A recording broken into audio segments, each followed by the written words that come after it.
함께 나눌 말씀은 요한 1서 1장 1절부터 4절까지 말씀, 신약성경 387페이지, 요한 1서 1장 1절에서 4절까지 말씀 같이 읽겠습니다. 태초부터 있는 생명의 말씀에 관하여는 우리가 들은 바요, 눈으로 본 바요, 자세히 보고 우리의 손으로 만진 바라. 이 생명이 나타내신 바 된지라. 이 영원한 생명을 우리가 보았고 증언하여 너희에게 전하노니 이는 아버지와 함께 계시다가 우리에게 나타나신 바 된 이시니라. 우리가 보고 들은 바를 너희에게도 전함은 너희로 우리와 사귐이 있게 하려 함이니 우리의 사귐은 아버지와 그의 아들 예수 그리스도와 더불어 누림이라. 우리가 이것을 쓰면 우리의 기쁨이 충만하게 하려 함이라. 아멘. 오늘은 태초부터 있는 생명의 말씀이라는 제목으로 말씀을 나누도록 하겠습니다.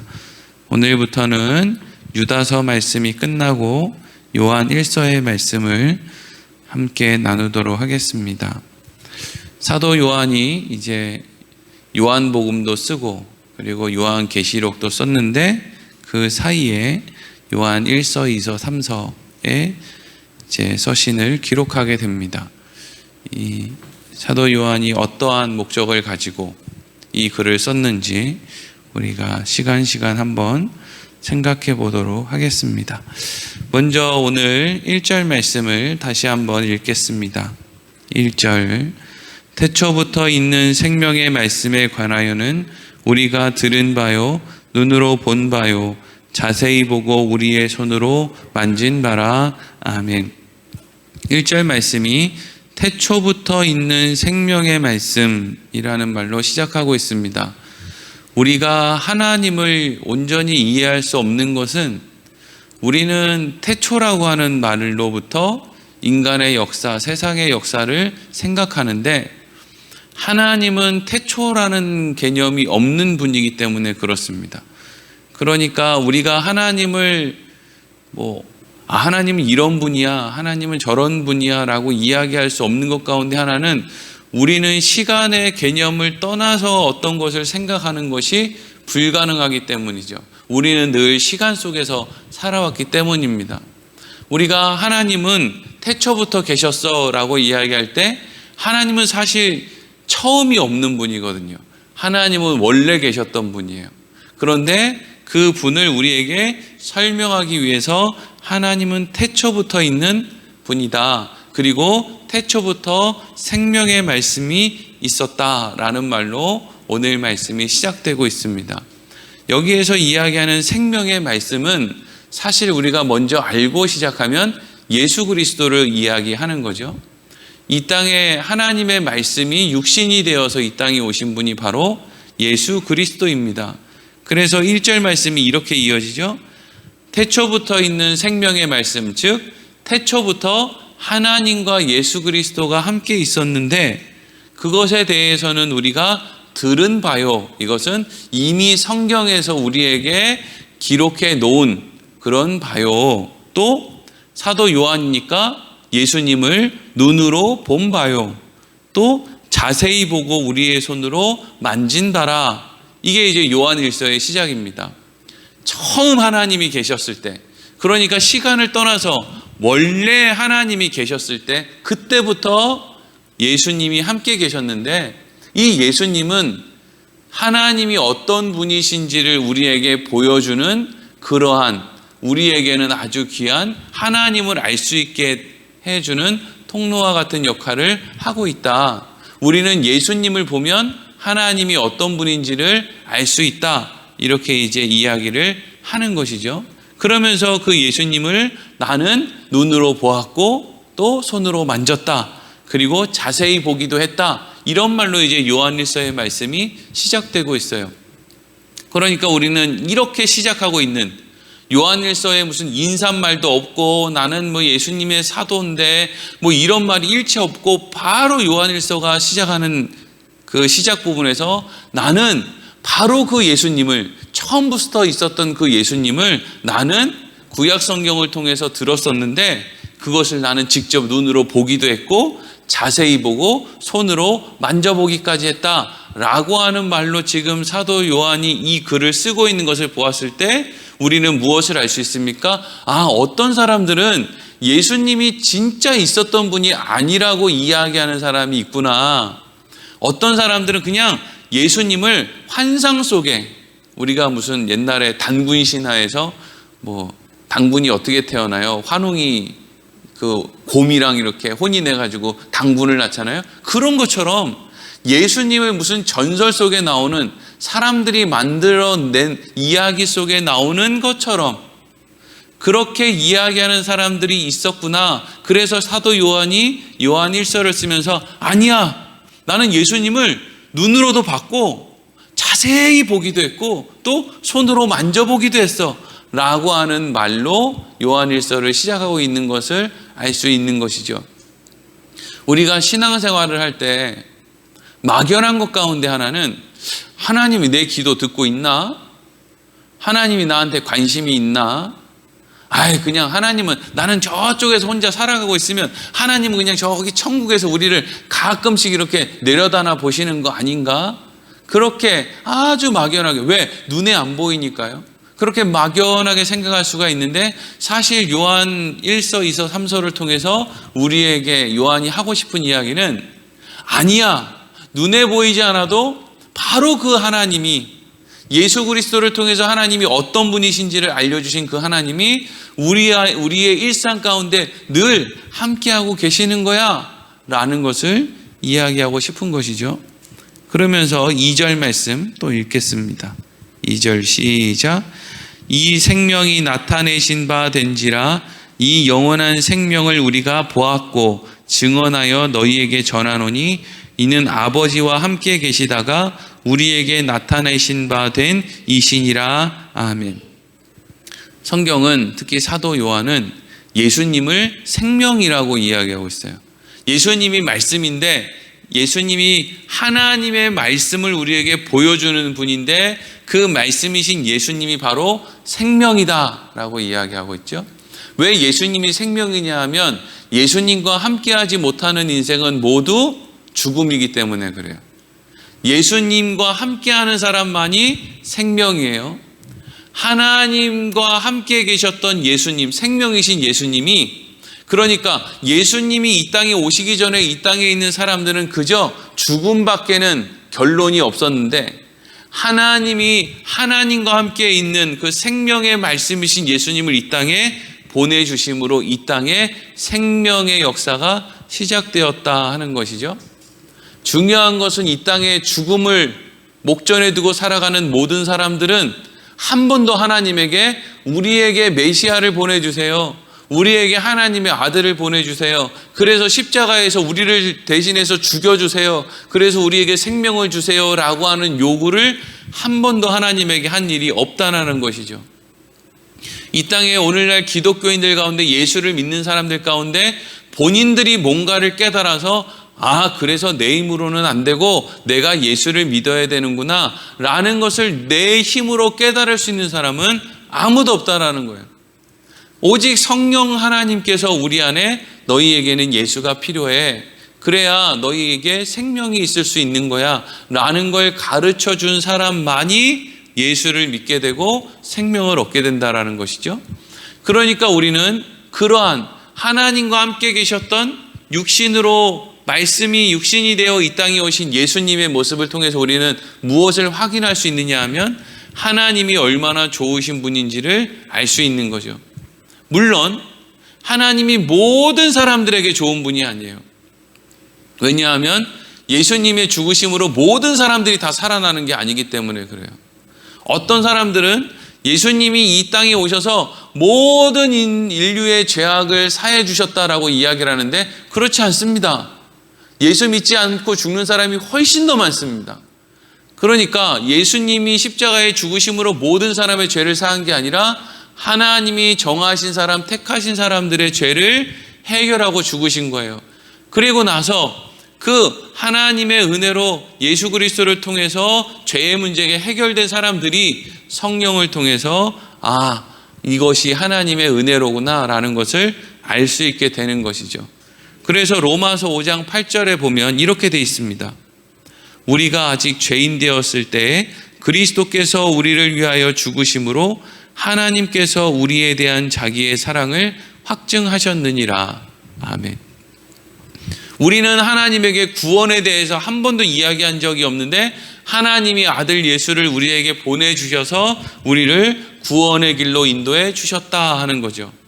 그래서 우리는 늘 하나님을 대할 때 무슨 생각이 머릿속에 있느냐? 하나님이 나를 사랑하기는 하나보다 하나님의 은혜가 정말 값없이 주신 은혜로구나 라는 것을 우리가 기독교인들은 늘 가지고 살아야 된다는 거죠.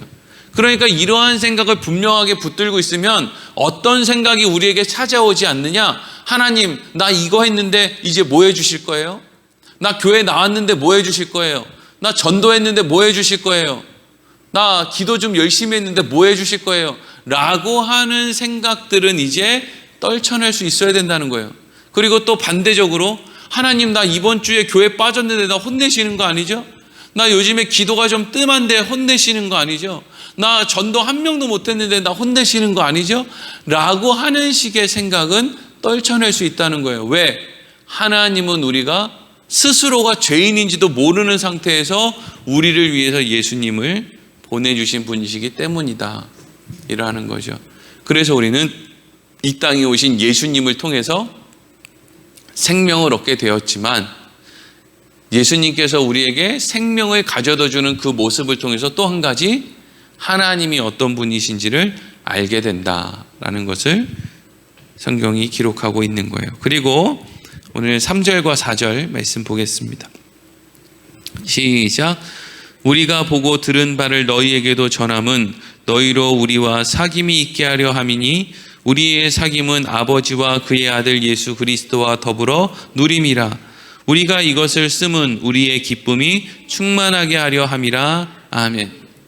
사도 요한이 지금 누군가 이 편지를 받는 대상자에게 우리가 지금 이 글을 너희에게 쓰는 것은, 전하는 것은 목적이 있는데 그 목적이 뭐냐 하면 그러니까 지금 이 편지를 쓰는 사람, 그리고 이미 성령을 받고 사도 요한처럼 하나님이 왜 이 땅에 예수님을 보냈는지, 그리고 예수를 믿는 것이 무엇인지를 잘 알고 있는 그 신자들, 성도들, 우리 부여온 누리교회 성도들처럼 우리들이 하나님과 예수 그리스도와 더불어 지금 사귀는 삶을 살고 있는데, 너희들은 하나님과 예수 그리스도와 사귀는 삶을 살고 있지 않은 것 같은데, 우리가 너희에게 이러이러한 것들을 전해주어서 너희도 우리가 하나님과 예수 그리스도와 사귀는 삶을 사는 것처럼 너희들도 하나님과 예수님과 사귀는 삶을 살았으면 좋겠다라는 생각이 있기 때문에 내가 이 글을 너희에게 쓰는 것이다.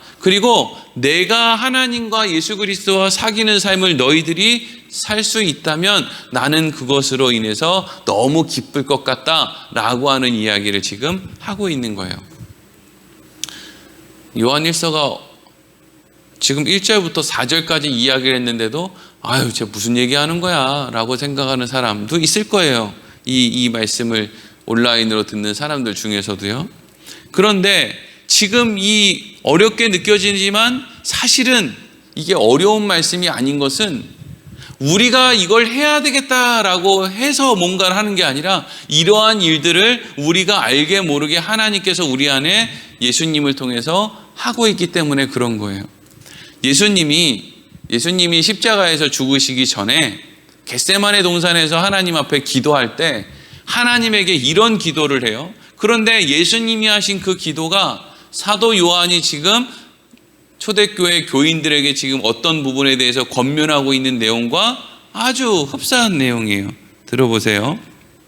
요한복음 17장 11절에서 13절.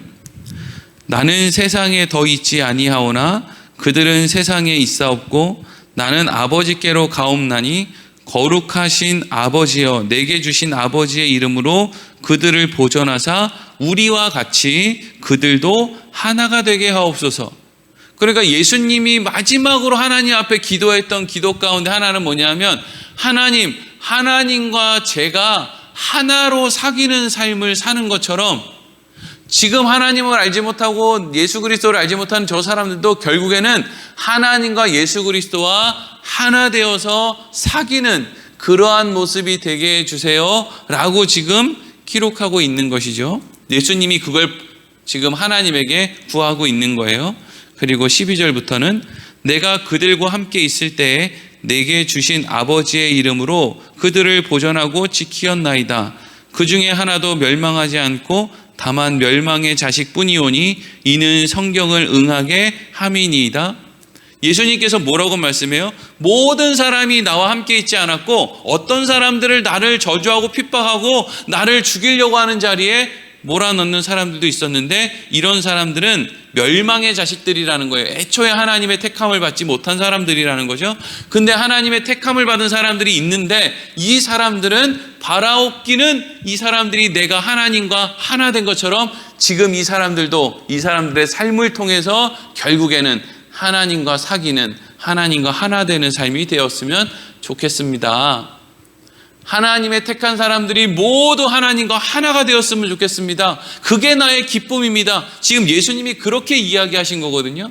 그러니까 지금 사도 요한도 너희들이 그러니까 사도 요한은 이미 예수님의 기도의 제목대로 하나님과 하나 되는 사귐의 관계가 되었다는 거예요. 그러니까 지금 사도 요한은 또 다른 누군가에게 너희들도 나처럼 하나님과 사귀는 하나 되는 관계가 되었으면 좋겠다라는 이야기를 지금 하고 있는 것이죠. 그럼 이게 왜 중요하냐? 왜 하나님과 사귄다는 것이 무엇이냐? 왜 어떤 사람은 하나님과 사귀는 하나님과 하나 되는 삶을 살아가는데 어떤 사람들은 하나님과 하나 되지 못하는 삶을 살 수밖에 없느냐?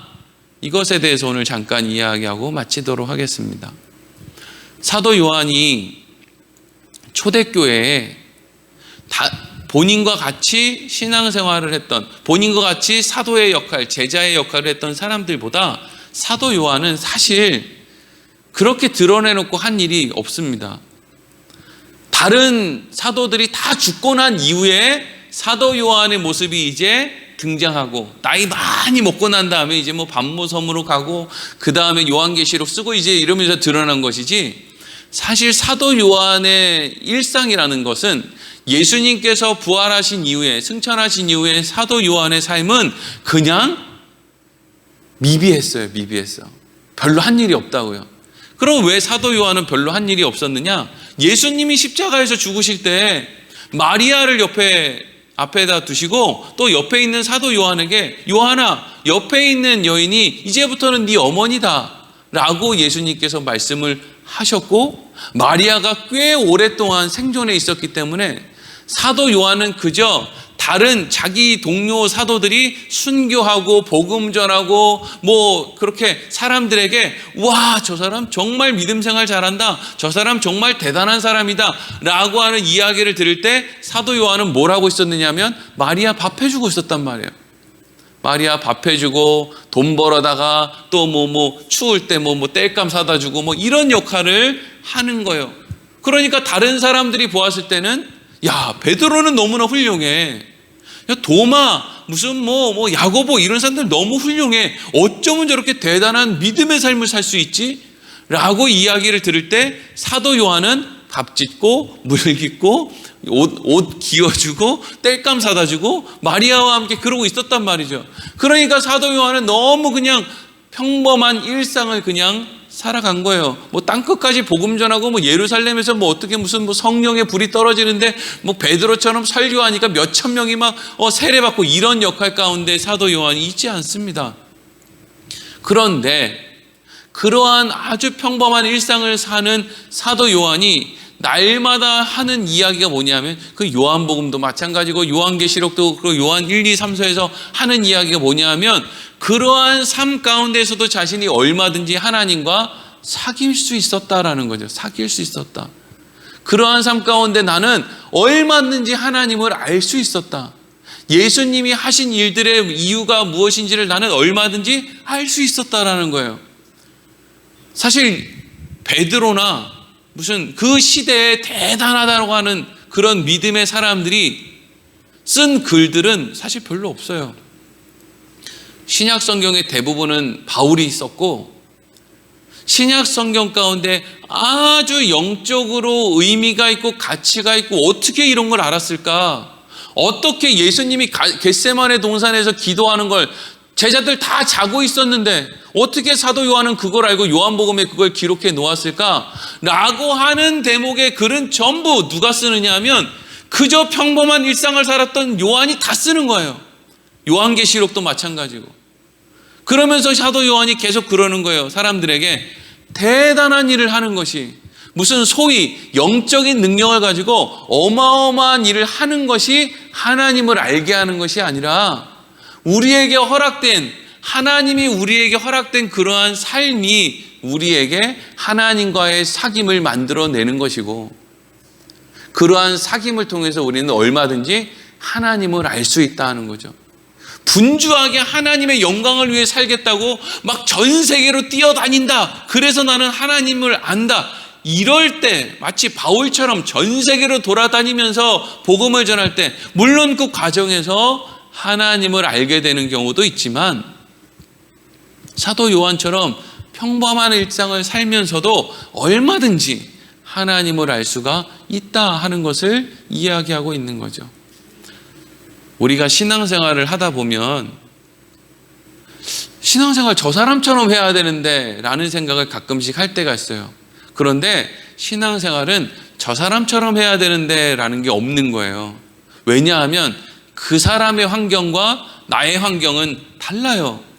어렸을 때 자라난 환경도 다르고요, 지금 살고 있는 남편이나 아내도 다르고, 자식도 다르고, 생활 환경도 다르고, 직장도 다르고, 다 달라요. 나는 저 사람이랑 똑같이 할 수가 없는 거예요. 그렇기 때문에 나는 하나님이 나에게 주어진 삶을 사는 거예요. 그 일상을 통해서 우리는 무엇을 하느냐? 하나님과 사귀는 삶을 사는 것이죠. 하나님과 사귀는 삶이 구체적으로 무엇이냐? 우리는 우리의 인생의 의미를 어디다 두어야 되고 우리 인생의 기쁨을 어디다 두어야 되느냐, 이런 것들은 이제 다음 시간부터 말씀이 이어지는데, 어쨌든 오늘 말씀에서 사도 요한이 하고 있는 이야기는 태초부터 하나님이 얼마나 좋은지를 보여주시는 예수 그리스도께서 하나님과 함께 계셨다. 그런데 하나님이 얼마나 좋은 분이신지를 보여주실 수 있는 예수님이 이 땅에 직접 오셨다. 나는 그분을 만져보기도 했고 자세히 보기도 했고 또 그분의 소리를 귀로 듣기도 했다. 그런데 그분이 지금 멀리 계신 것이 아니라 지금 우리와 함께 있고, 함께 있으니까 사귈 거 아니에요. 함께 없는데 어떻게 사깁니까? 뭐가 있어야 사귈 거 아니에요. 그런데 요한은 계속 나는 지금 그분과 사귀고 있다. 사귀고 있다는 건 뭐예요? 더욱더 알아가고 있다, 이런 이야기를 하고 있는 거거든요. 다른 이야기로 표현을 하면 그분은 눈에 보이지는 않지만 실체가 있다. 그분이 내 삶 가운데 늘 함께하고 있다. 그래서 나는 그분과 사귀고 있고 너희도 그분과 사귈 수 있으면 좋겠다. 하나님을 믿는다는 건, 신앙생활 한다는 건 막연한 것이 아니라 일상생활 속에서도 얼마든지 하나님과 예수 그리스도와 사귈 수 있는 것이다. 쓰레기 버리러 갈 때도, 옆집 사람이 소란스럽게 할 때도, 또 마음에 안 드는 누군가를 만났을 때, 시장에서 누군가와 이렇게 부딪혔을 때도, 이러한 사소한 일들 하나하나를 통해서 우리는 뭘 할 수 있다고요? 하나님과 사귈 수 있다. 하나님이 어떤 분인지 잘 알 수 있다. 이러한 이야기를 지금 사도 요한이 하고 있는 것이죠. 우리가 오늘 하루의 삶을 통해서 예수님과 더욱더 깊이 사귄다는 것이 무엇인지를 생각할 수 있고, 또 예수님과 더욱더 사귈 수 있는 오늘 하루가 되었으면 좋겠습니다. 기도하겠습니다.